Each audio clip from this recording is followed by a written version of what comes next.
Hello and welcome to the History of Modern Greece.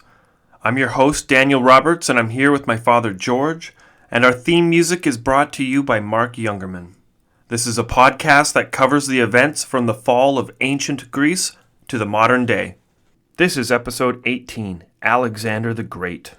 There are five main sources for the history of Alexander the Great. Arrian, the 2nd century AD, who based most of his works off of the writings of Ptolemy that no longer survive. Plutarch, also a Roman historian from the 2nd century, and his work focuses on Alexander's drive and ambition. Diodorus, 1st century BCE, from Sicily. He regarded Alexander the Great to be as important as Julius Caesar. There is also Curtius, from the 1st century CE, who used his writings of Alexander the Great subliminally to criticize the current emperors of Rome, specifically Tiberius and Caligula. Curtius was known to get important military facts wrong as well as geographic regions. Finally, there is Justin, who wrote a very condensed version of Alexander the Great at the end of the 2nd century CE. Very little is known about Justin. As a child, Alexander's father Philip knew that unless he did something different with his son, the Greek polis in the south would view him as nothing more than a barbarian king. However, the vision Philip had for his son and the Hellenic world as a whole meant that he would need to seek outside help in raising his son. Philip hired the great philosopher Aristotle to tutor his son and to shape him into the man that would one day be able to lead the Greeks. Aristotle was given a palace on the coast to teach the young nobility of Macedonia Greek, philosophy, morality, logic,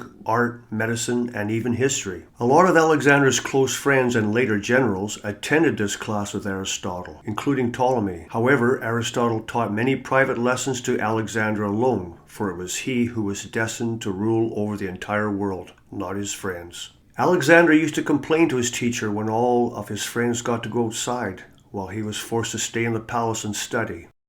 Just a quick fun fact is Alexander was forced to stay in class a lot longer than his friends, and this is because he was supposed to be the ruler of the world. But as he died at a very young age, it turns out all of his friends who got to leave class early were the ones who inherited the empire from Alexander the Great, and maybe it would have been nice if they stuck around a little bit longer and paid a little more attention to Aristotle. A famous quote from Aristotle to Alexander: "Education has bitter roots, but its fruit is as sweet as honey." Aristotle also taught Alexander that courage was the greatest virtue a soldier could have, but not too much courage, or that soldier would step out of rank and charge the enemies on his own, in which case too much courage was a vice. Therefore, a soldier needed to stay in the middle ground, brave but not reckless. Aristotle gave Alexander a copy of Homer's Iliad and taught him everything about the united Greek armies that invaded the Asian territory to take back Helen and answered the call of Agamemnon. Aristotle taught Alexander that he would one day lead an army into Asia, just as Agamemnon had done almost 1,000 years before. It was said that Alexander had slept with a copy of the Iliad while he was on campaign in Asia. I'm sure the lessons Aristotle taught Alexander about the Iliad and all the heroes that went into Troy really influenced Alexander and probably played a lot on his ego. When Alexander became the king of Macedon, it was on the eve of war with Persia. The great war machine was already moving, and it was his first priority as king: invade Persia and conquer the enemies of the Greeks. And Alexander now commanded an army made up of the best troops from all of Greece. It was an invincible army if it stayed in its proper formation.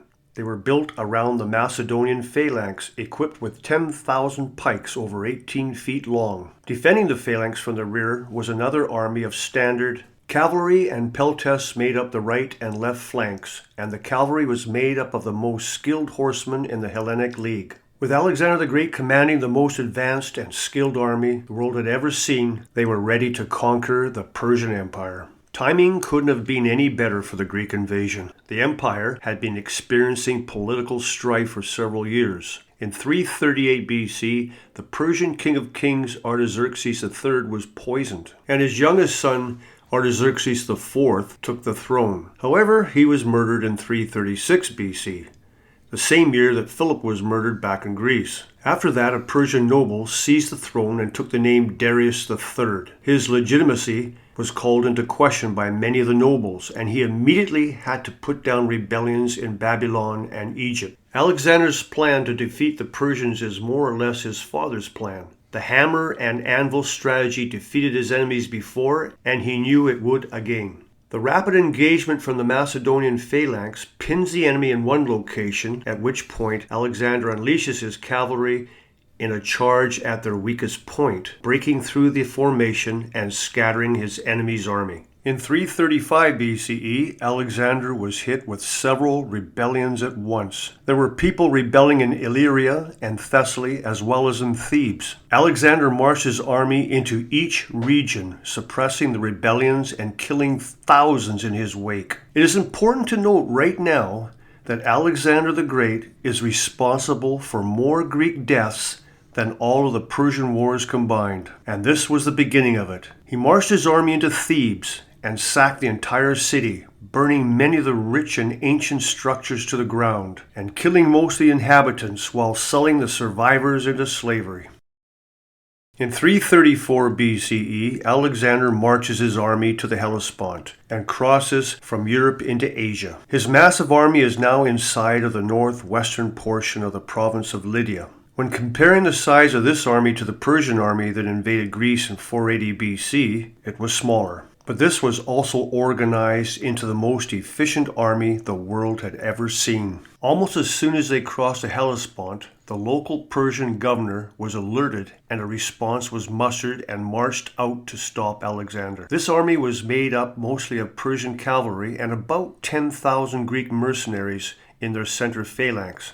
The advisor to the local governor was a Greek general who commanded the 10,000 mercenaries. He told the Persians to retreat and not meet Alexander in battle. Instead, he should retreat back to the capital of Lydia and burn all of the crops in a scorched earth policy. This would force Alexander to follow, and eventually he would starve and his army would be forced to retreat. Unfortunately for the Persians, this governor refused to burn all of his land without putting up a fight. So he marched his troops into battle to repel Alexander and the Hellenic League.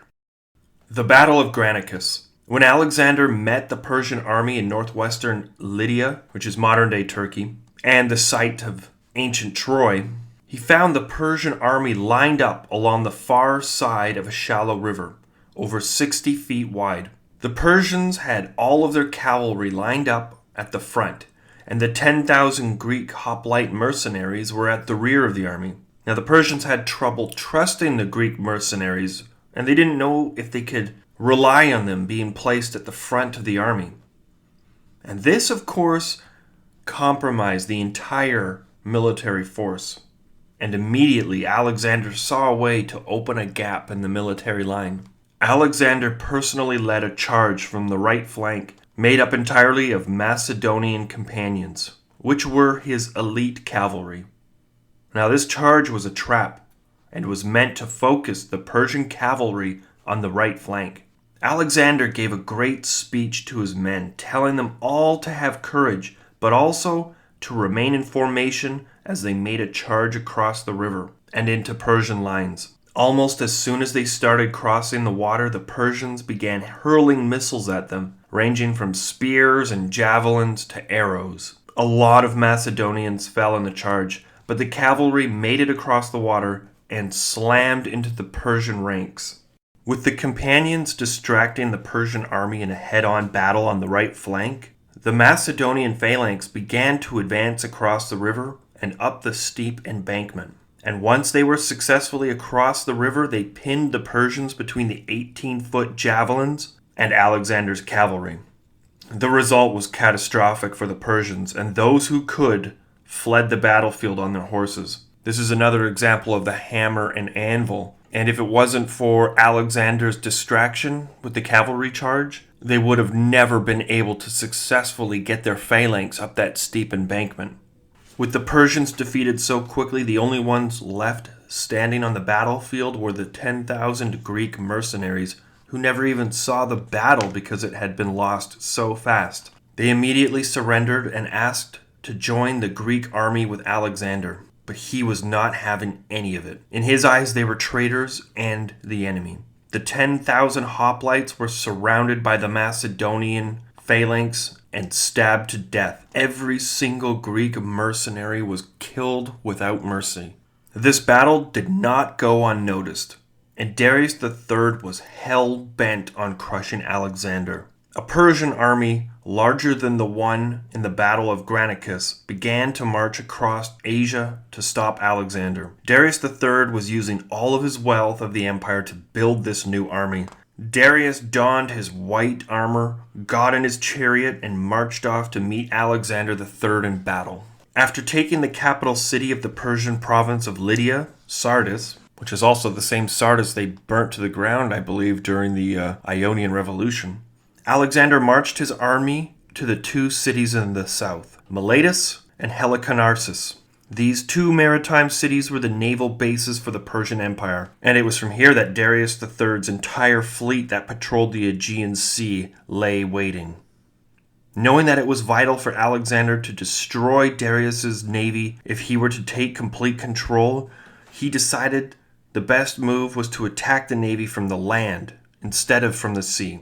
And by the end of the winter, Alexander's army had taken both cities. This is a very good example of like a smart tactical move. He knew he had to take out the Persian navy, but he also didn't have a navy of his own. So he just went and attacked the port cities where the navies were docked and destroyed the Persians' entire navy from the land. So that means the Persians can no longer send troops into mainland Greece to distract them and force Alexander to recall his army back out of Anatolia. Now, this is what happened with the Spartan king who was invading Asia Minor only 50 years before, and he would have made it except for the Persians messing up everything on mainland Greece. So now Alexander's basically secured the Aegean Sea behind him, so he can focus entirely on moving forward.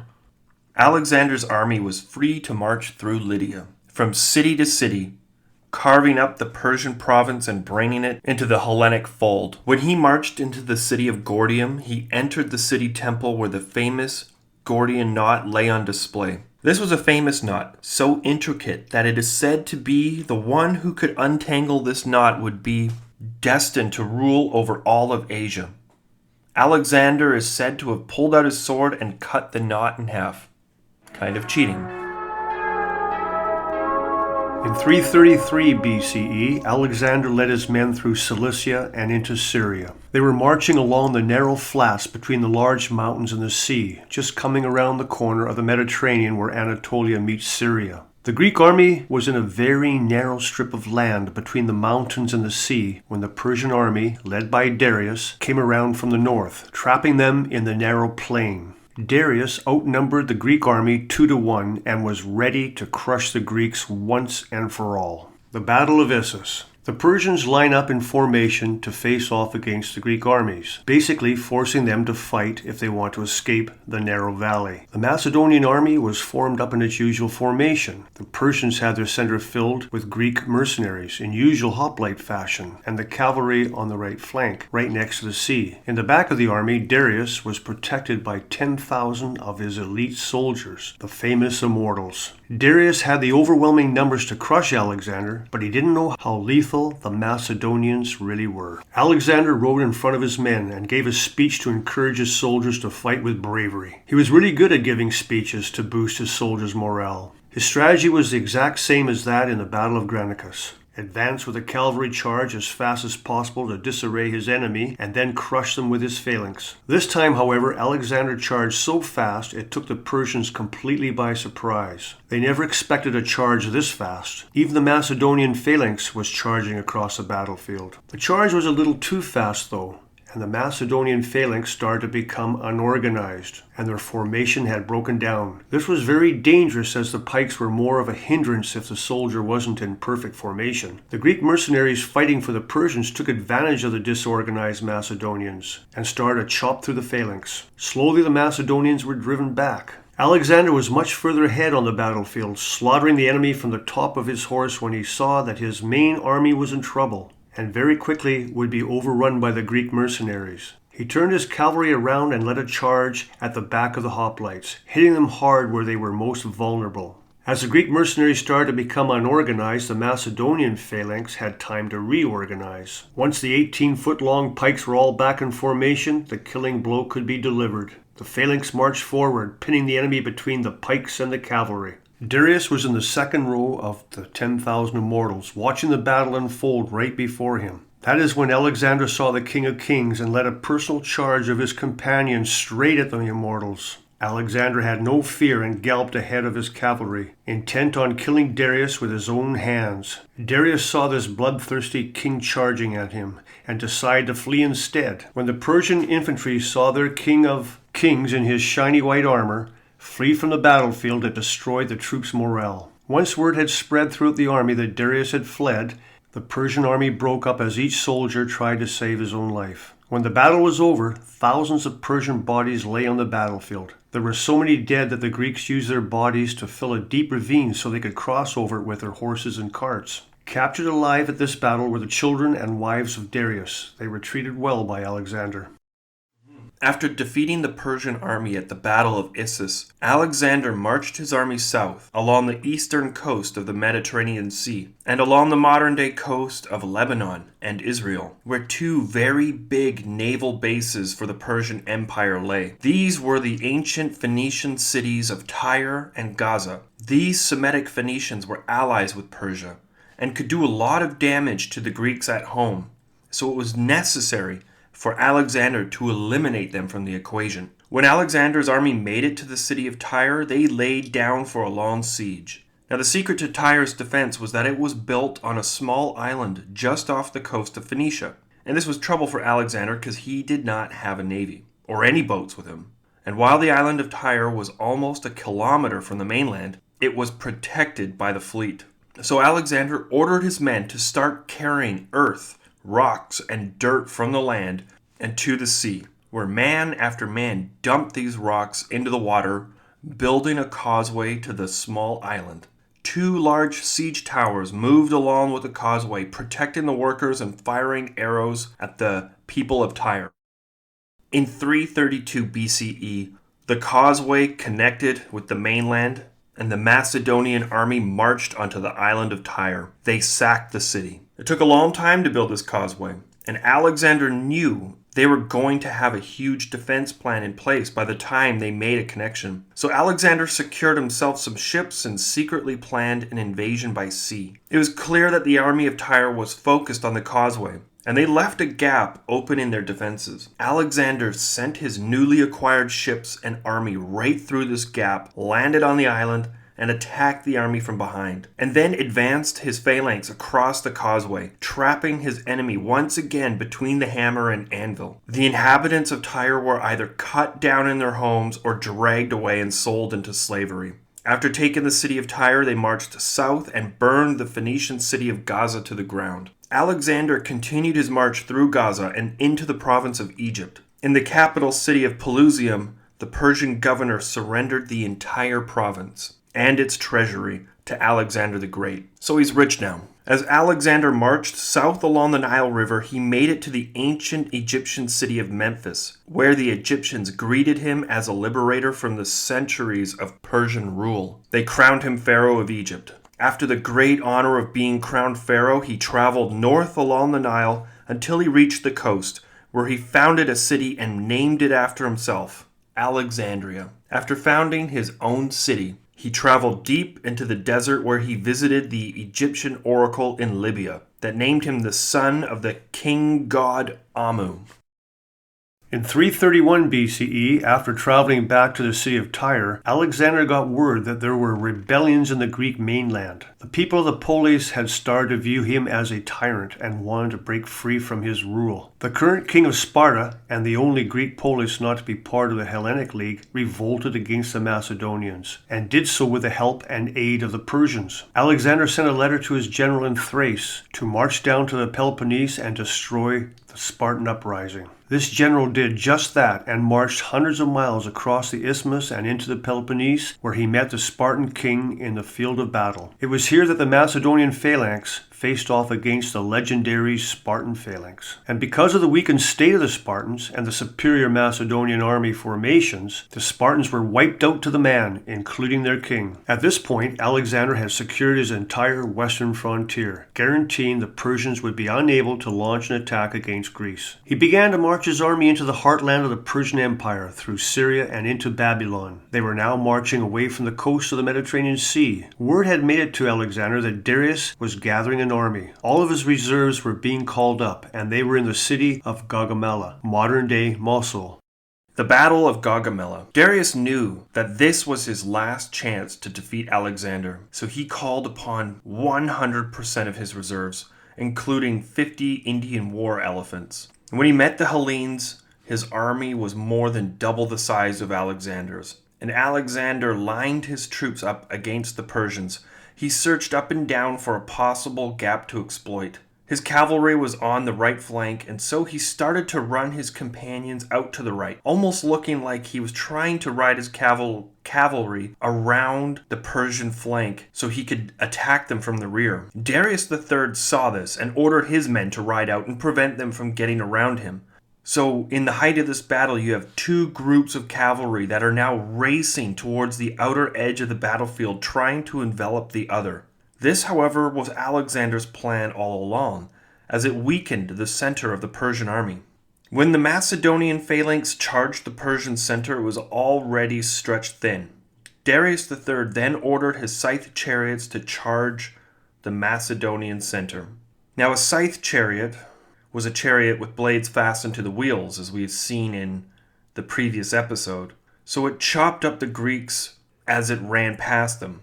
However, just like before, the Macedonians had drilled a response for this attack, so the phalanx broke open and the chariots raced right through, allowing most of them to pass without harm. Just like before, the phalanx opened up, allowing most of the chariots to pass through, and then closed up again, pretty much repelling the chariot attack. Now at this point on the battlefield, you have Alexander the Great's army, or cavalry, and the companions running out to the right.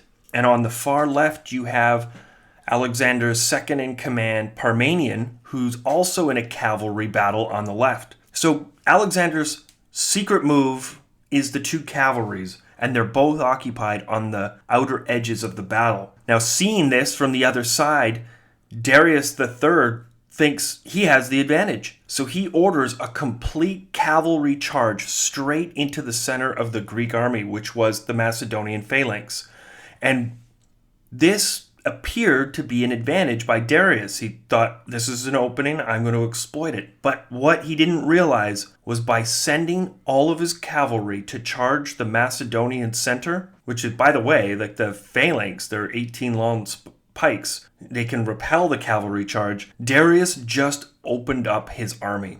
Now Alexander, he's way out to the right and he's got his cavalry and they're fighting, but now he has a straight line right across the battlefield, straight into Darius's army. And the moment he sees the opening, he orders the charge. Now coming from the far right of the battlefield on an angle, it's a complete opening. I don't know if you can picture like a chessboard where suddenly, all the pieces just line up and you got this bishop that can cut straight across the board and behind your opponent's pieces.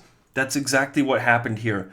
Alexander the Great now has an opening and he charges all his cavalry across the battlefield through an opening and plows right into Darius's infantry that is now completely undefended. And this just pushes back the Persian army completely to the point where Darius III sees Alexander coming after him specifically, and he just runs. He gets on his chariot, flees the battlefield entirely, and of course Alexander sees him and chases him. He wants to end the war right now. And his companions are wiping out Darius's army and pushing forward.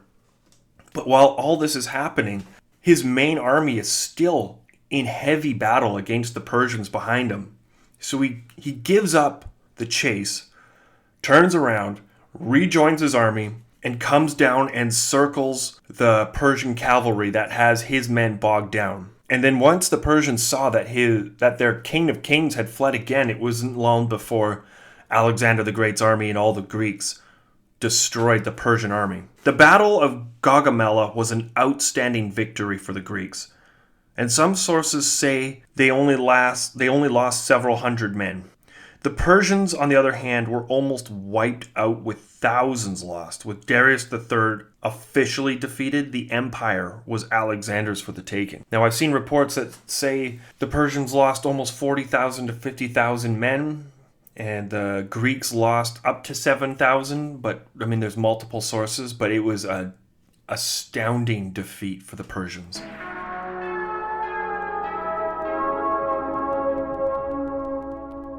In 330 BCE, Alexander marched his armies south to Babylon. He was greeted in the streets of the city as the rightful heir to the throne of the King of Kings. Alexander then proceeded beyond Babylon, deep into Persian territory, to the city of Susa. It was in this royal city that Alexander sat in the Persian throne, officially taking up the role as the King of Kings. Having physically and ceremonially taken the throne of the Persian Empire, he then headed into the ancestral home of the Persians, Persepolis. It was crossing through these mountains where he encountered a final stand of loyal Persian soldiers. They defended the mountain pass for weeks before the Greeks found a way to surround the Persians and cut them down to the last man. When he took the ceremonial capital of the Persians, his initial plan was to act as a liberator and spare the townsfolk. During a night of celebrating with the local nobles, Alexander and his troops got drunk. Alexander started to get angry and belligerent. He cried out that Persia and its addiction to these indulgences led to an effeminate type of luxury-loving, weakened, moral man that corrupted everything it came into contact with. The Persians came into Greece over 150 years ago and burnt Athens to the ground, and now it was time to pay them back by burning their ceremonial capital. The richest city in the entire world, the city that consumed these indulgences in great quantities, must be burned to the ground if they are to save the moral compass of the Greek people. In a drunken stupor, Alexander and his men burned the city to the ground. What started with Alexander shouting and cursing as he gathered curtains and furniture and piled them in the court, lighting the pile on fire, quickly turned into a horrible night where the city's population was hunted down, slaughtered, and raped, all the while the buildings burned to the ground. In one night, they destroyed the greatest city in the world. When this city was burned and buried in its own ashes, the city remained hidden and ignored by the rest of the world. 2,300 years it lay buried, until it was exhumed in the 1930s. With Persepolis still smoldering, Alexander marched his armies north through the mountains to the Median city of Ecbatana, where Darius was in hiding with what remained of his loyal guard. Darius fled before Alexander got to Ecbatana in an effort to raise another army with the soldiers from the northeastern province of Parthia, modern-day Turkmenistan. Unfortunately for Darius, his bodyguard stabbed him to death and then proclaimed himself emperor. Shortly after proclaiming himself king of kings, Bessos fled to the province of Sogdia in modern-day Kazakhstan on the northern frontiers of the Persian Empire. When Alexander came across Darius' body, he gave orders for his soldiers to bury him in the tomb of his ancestors, giving him an honorable burial. After settling down for a year and appointing governors to each of his new provinces, he focused his attention on the Persian pretender Bessos. As long as there was a Persian nobleman running around the northern provinces claiming to be the king of kings, Alexander could not rest. He sent his armies north to hunt down Bessos. While on campaign, he found the city of Alexandria Ariana in modern-day Afghanistan. He needed to find these cities in order to control the local tribal people. Without a secure fortification, the tribes would conduct hit and run guerrilla warfare like raids until they eventually wore them down. This is the exact reason why Alexander founded so many cities so quickly, and mostly in this region. It was his strategy for subjecting and ruling over the tribal people. Kandahar in Afghanistan was one of these cities, and its original name was Alexandria.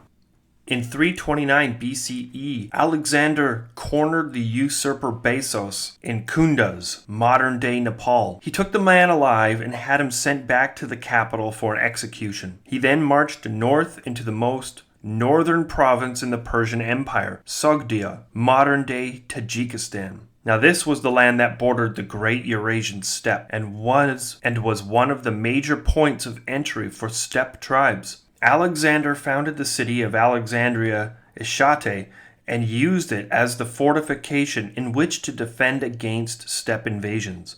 The current steppe tribe, giving the locals grief, were the Scythians. Alexander lured them close to the new city, where he ambushed and destroyed the large army of Scythians, sending a message to the steppe tribes: don't even try to enter the empire through here. By this point in the campaign, his army was starting to grow tired of Alexander. They had not been home in almost 10 years. And Alexander did not seem to ever plan on stop campaigning. And to make matters worse, Alexander was starting to dress like a Persian. He was wearing makeup and dressed in jewelry. He was drinking more and was obsessed with Persian indulgences. He was becoming corrupted by the luxuries of the Persian Empire. In 328 BCE, in northern Sogdia, Alexander killed one of his best generals in a drunken stupor. And it was the general who saved his life in one of the earlier battles. And the next day, Alexander felt extreme remorse. When he tried to make his men bow before him, they protested in outrage at Alexander's blasphemy. No man could ask another man to bow before them. That was reserved specifically for the gods. So Alexander is definitely starting to cross the line with his soldiers, and he's pushing them further and further, and they're starting to turn against him. In 327 BCE, a plot to assassinate Alexander was uncovered. A young page, son of a nobleman, was implicated in the conspiracy. This young man was tortured for information before he was stoned to death. Alexander's personal historian was also implicated in this plot and arrested. In the same year, he faced many revolts in the province of Bactria, and to resolve these issues, he agreed to marry the daughter of the Bactrian king. This brought momentary stability to his new provinces, allowing him to focus on the last few provinces that had yet to capitulate to his rule. These provinces were to the south, in modern-day Pakistan and the Punjabi region. In 326 BCE, Alexander marched his armies through the Hindu Kush mountains, fighting several skirmishes with local warlords. After crossing through the mountains and fighting off several attacks, Alexander took the mountain fortress of Masaga, which was ruled by a queen. Alexander did what any good ruler would do and impregnated her, and then let her keep her position of power, guaranteeing his lineage would survive on in this region. The Battle of Hydaspes.